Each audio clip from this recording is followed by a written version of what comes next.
Welcome back to Vintage Stitchery Archives. Today we're stepping into November 1955 with another charming issue of the WorkBasket.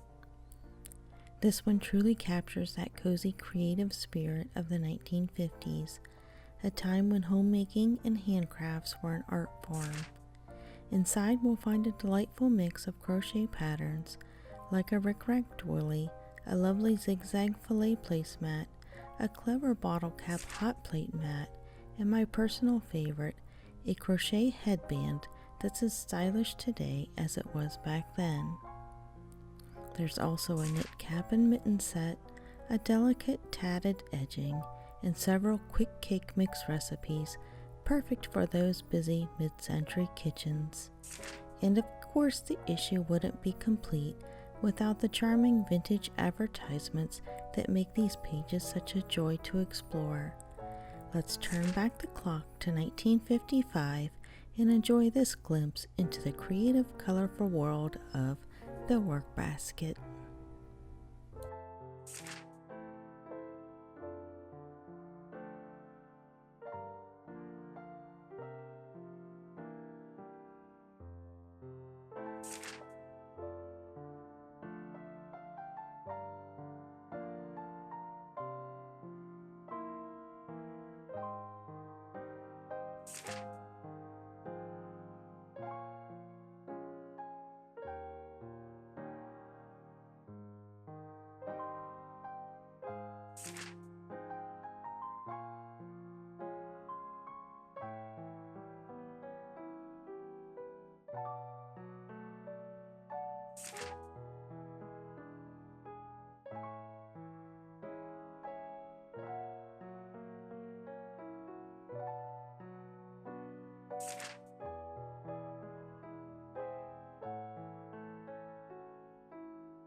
And that wraps up our visit to the WorkBasket November 1955.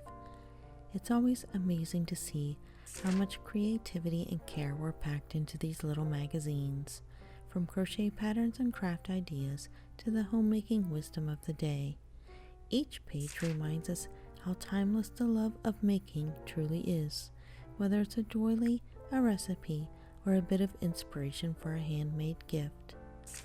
Thank you so much for joining me on this nostalgic trip through vintage creativity. If you enjoyed this flip through, please give it a like, subscribe for more vintage craft treasures, and let me know in the comments which decade you'd like to explore next. Until next time, keep those stitches vintage and your inspiration timeless.